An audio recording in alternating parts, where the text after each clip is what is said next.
자, 윤석열 씨 뭐 호송차를 타지 않고 캐딜락을 타고 다니더라 뭐 이런 얘기도 나오고요.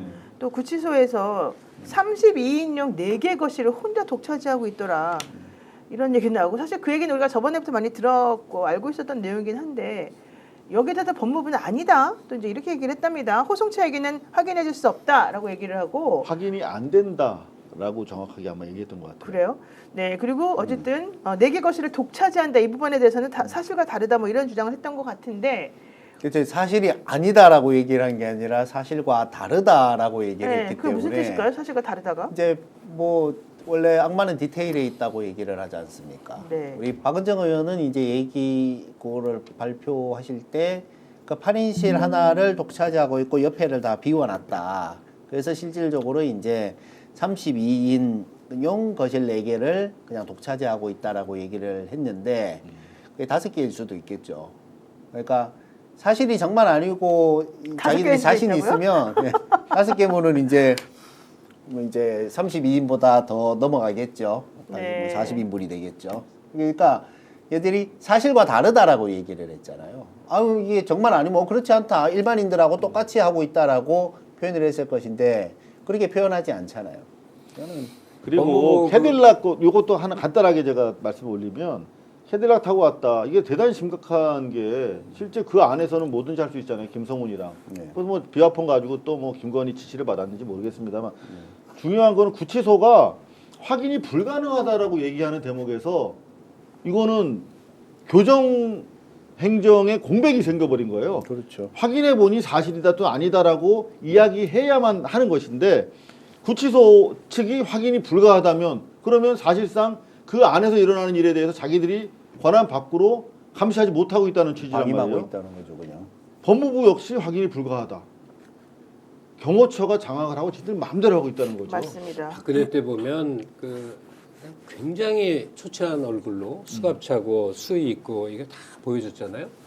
뭐 그때는 좀 그런가 보다 했는데 지나놓고 보면 가혹하게 다뤘다는 생각이 들어요. 윤석열은 정반대지 않습니까? 이게 다 자기에게 화로 돌아갈 겁니다. 지금 이 시점에 특별 대우 받으려고 그러고 호송차도 안 타고 캐딜락 타고 다닌다. 이 모든 것은 우리들에게 켜켜이 쌓여 있는 분노에 이게 되는데 그 저희 또래들이 이제 징역들을 많이 산 세대인데 이제 여러 명 수용하는 방에 들어가잖아요. 그러면 이제 매일매일 매 맞고 사는데 그 순서가 있어요. 매를 맞군요. 한 대여섯 명, 일곱 여덟 명이 한 방에 들어갔을 때 일단 성범죄자로 들어온 놈은 아침부터 저녁까지 맞는데 그냥 같은 재수자끼리 반쯤 죽여놓는데 그 다음에 맞는 게 사기꾼이에요. 사기꾼들. 그렇죠. 그러니까 난 윤석열이 그럴 것 같지는 않지만 전직 대통령이다 해서 독방이 있겠지만 여러 재수자에 들어가면 그 두 번째 그 사기꾼 조 맞는 거 매일 한 번 당하는 거 좀 봤으면 좋겠어요. 거의 인간 이하로 밟히고 산다는 거죠. 알겠습니다. 자, 어쨌든 윤석열 씨 탄핵이 심판이 이제 종결됐는데요.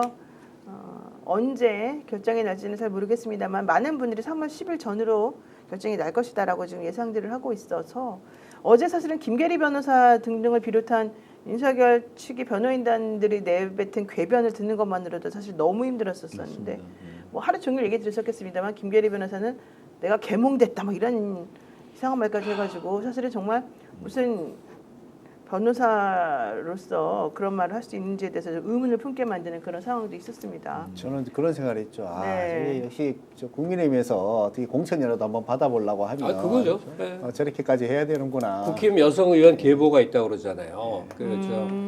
어디지? 그 이대 나오고 이름 생각이 안 나. 그 극성스럽고 이런 여성 계보들이 있다고. 그중 하나지. 다들 그런 것 같은데. 예전에 보면 그 류혜 씨 있잖아요. 유해도 유해. 있고. 맨발로 이렇게 다니면서 그 여성 이건 아니야, 이건 아니야, 정말 이건 아니야. 뭐 그러니까 그분 생각이 나더라고. 나경원과 있고 김계리과 있는데 이 두 계보가 쫙 있는데 그 중에 그 여자 검사분 있죠. 정수원 나왔던 네, 맨날 떨어진 정미경하고 방송을 내가 많이 했거든. 정말 이 뇌 혈관이 터지는 기분을 들게 만드는 대단한 사람들이 많아요 거기.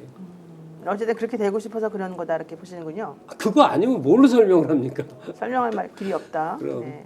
자, 어쨌든 공천운동이죠. 참 운이 좋다고 봐야 되나요? 그러면 이 재판을 계기로 해서 본인을 더 알리고 그럼 전 그다음에 국민이 보는 데다가 다 극우 지지자들로부터 딱 이렇게 정확하게 박제되어 가지고 아니 그분들도 보지 않았겠어요. 야 이거 수족과 물 먹는 거 가지고는 부족하구나. 그러니까 이렇게 이 정도는 가야 되는구나라는. 알겠습니다. 근데 교훈을 마지막까지 가졌겠죠. 마지막 순간까지 똥볼 차고 갔어요. 결국은 저 우원식, 이재명 두 분이 담 넘는 거? 게 네. 이게 쇼다는 거지 한마디로.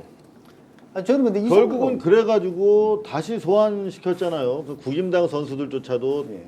그 막혀서 못 들어갔다라고 하는 그 팩트를 다시 한번 소환시키고. 그렇죠.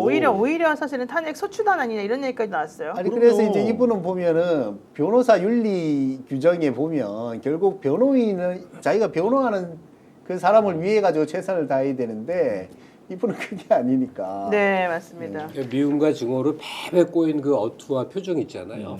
그거 보면서 우리도 인생사에서 많이 느껴야 돼요. 정말 저러면 안 되는구나. 예. 자, 윤석열 씨 탄핵 결과 어떻게 나올지 우리가 좀 지켜보도록 하고요. 어쨌든 변호인단들이 전략을 참 잘못 세웠다. 이런 생각이 들었고요. 윤석열 대통령이 말한 그 달 그림자, 예.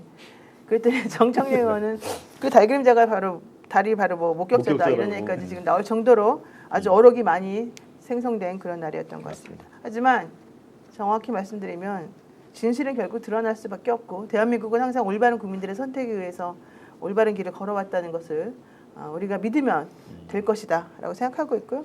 사실은 국민의힘 사람들도 이제 더 이상 윤석열 대통령이 돌아올 거라고 생각한 사람은 없고 돌아오길 바라지도 않는다라고 제가 얘기 들었습니다. 어차피 조기 대선은 확정이고 우리도 빨리 움직이자 이런 얘기만 지금 하고 있고요.